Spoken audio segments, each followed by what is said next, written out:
Ito yung part na to na kung saan tuwing Monday ay nagkakaroon dito ng flag ceremony. And ito may free wifi pa nung araw.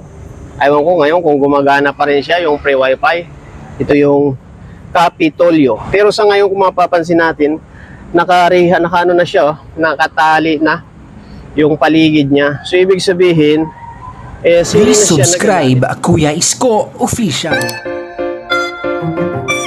Sa City Hall ng Maynila, ito yung ating part 1 ng video. Ipapakita ko na sa inyo kung ano ang kalagayan ng buong Maynilaan bago pa man umupo ang ating bagong mayor, Mrs. Co Moreno. Ayan, nakikita ninyo yung City Hall. Ayan yung orasan ng City Hall. Oh. So nasa likod tayo or actually harap ito kasi nandito yung entrance. So ito naman yung SM Manila.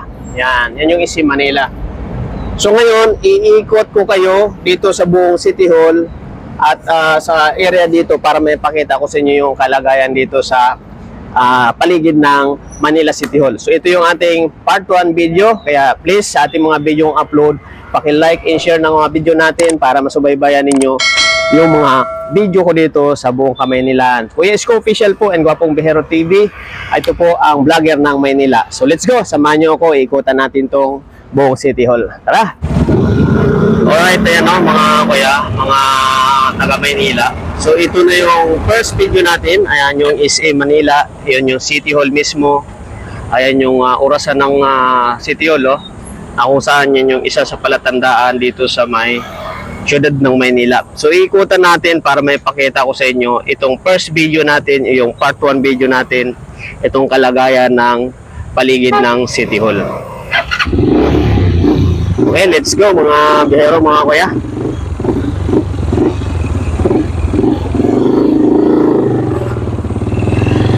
Okay, so ayan. Ito yung pinaka harap ng City Hall, no, mga bihero, mga kuya, mga taga Maynila yan. So actually, dati pa naman is ganito na talaga yan, malinis naman din. At siyempre ang sabi nga ni Isko Moreno is talagang pag siya nakaupo lilinisin niya ang buong Kamaynilaan. Siyempre especially yung City Hall. So ito yung entrance or pinaka main gate ng City Hall, no? Harap siya ng SM Manila. So itong side na to, puro parking ito dito sa araw ng Monday to Friday or sa office hour. Yan, tong side na to. Kaya punong-puno ng sasakyan dito sa area ito. Magkabila po yan, hanggang doon. So, ngayon, iikot lang tayo dito mga kuya, no? Mga taga Maynila. Iikot lang tayo. At hindi tayo papasok ngayon sa City Hall dahil sarado po yung City Hall. So, sa susunod na mga video natin, kasi part-part po itong gagawin natin, ipapakita rin natin sa inyo yung loob mismo ng City Hall. Kaya abangan nyo po yan. Lahat ng sulok dito sa Kamaynilaan, so, papakita natin. So ito lang po ang kalagayan ng City Hall dito sa paikot. Yun yung pinaka playground nila dyan. So bagpos hindi na nga masyadong nagagamit din, no?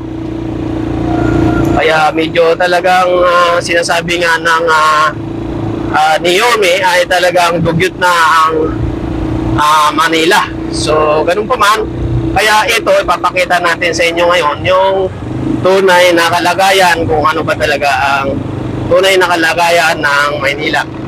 So ito po yung pinakalikod. Kaya siya likod dahil wala pong entrance dito.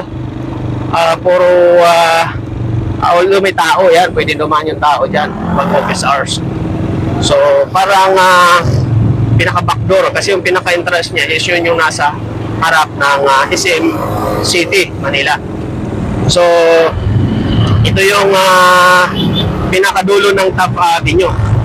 So dito naman, ginamitan natin ang sasakyan yung pag-ikot, no? Kasi nga malayo pag lalakarin natin.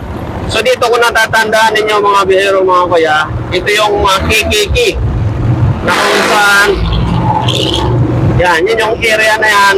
Ito yung Kikiki na kung saan ito yung unang-unang nilinis na Isko Moreno. Mayroon niyang fountain dyan.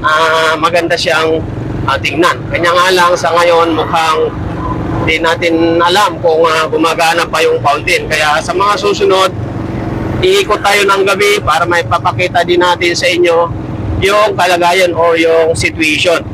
So ito po yung paikot ng City Hall. Yan, ito yung eskwelahan dyan. So di ko alam kung makakapasok tayo ngayon dito sa loob ng may fountain na ito kasi nga araw ng Sabado. Pwede naman din pala. Kanya nga lang, bawal siguro yung motor. Kaya lang, gagawin na lang natin, lalakarin natin. Okay? So, ito po yung situation dito sa may Manila City Hall. So, ito yung eskwelahan ng UDM, yung University of the Manila. So, ngayon, siguro sa situation dito, magpapark lang tayo saglit dahil lalakad tayo dyan sa may lugar na yan. Kaya gagawin natin, i-park natin yung ating motorsiklo. Okay? So ayan o, yun yung UDM. So yan yung KKK.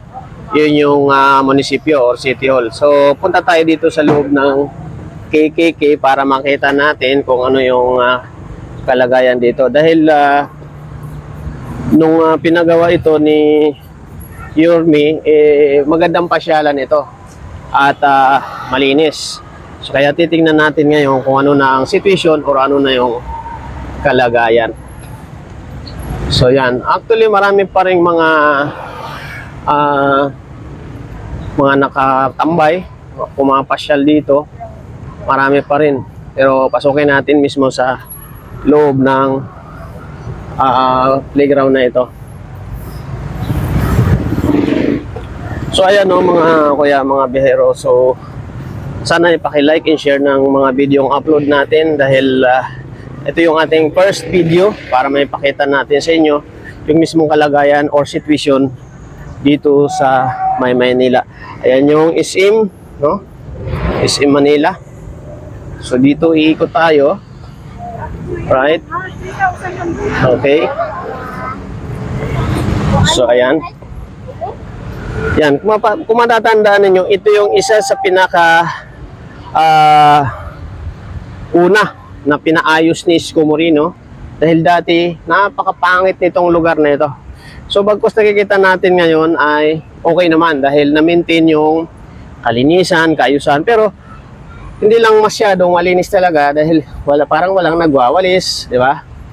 Pero yung situation na-maintain naman kasi naging garden siya. So, yung building doon, pupuntahan natin mamaya para may pakita natin sa inyo kung ano na ang situation. Kasi, yun yung isa sa una na pinagawa din ni Isko Moreno na building.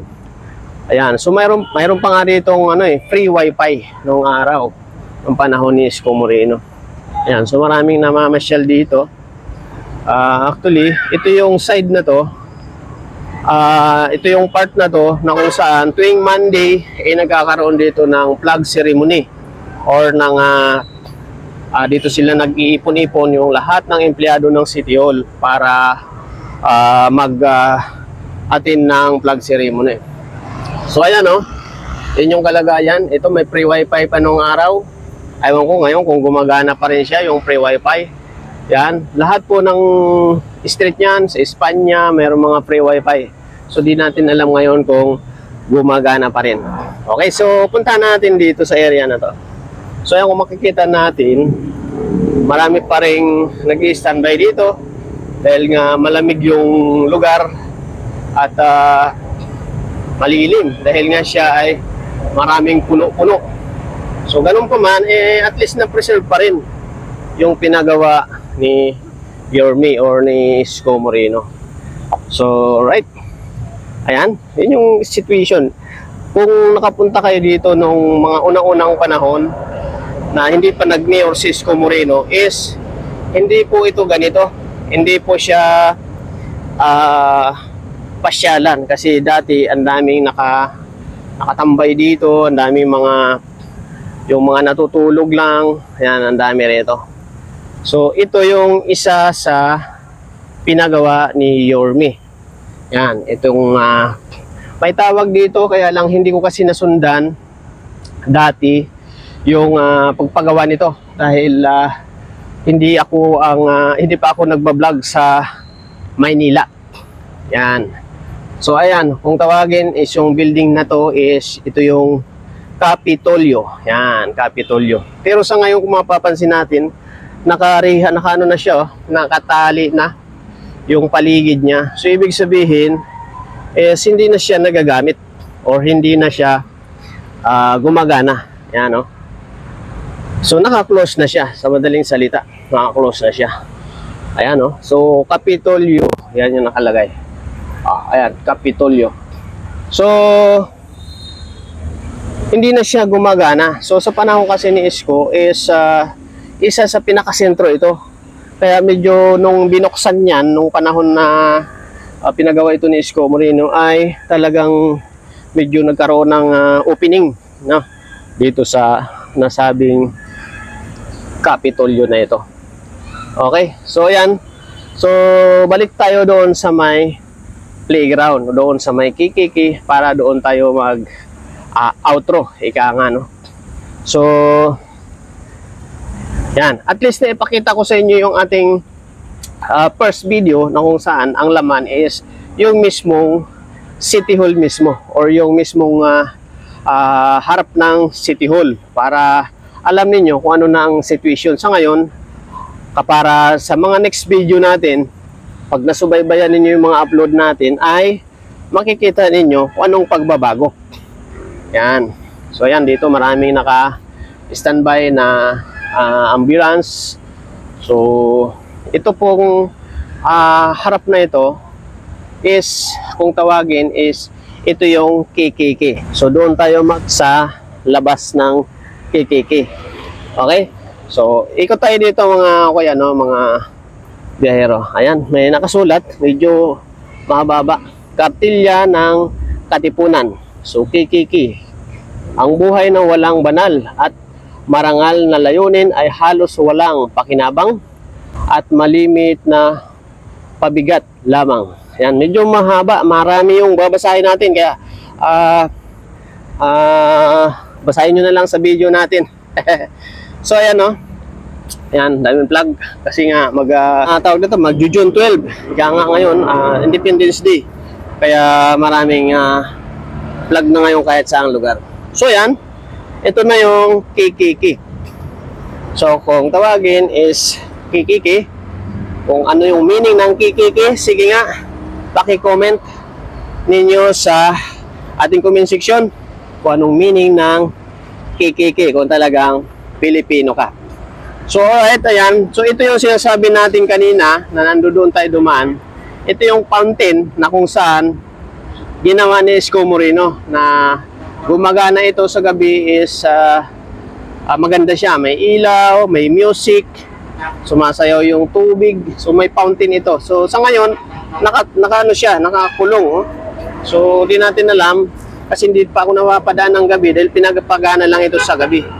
So di natin alam kung ito ay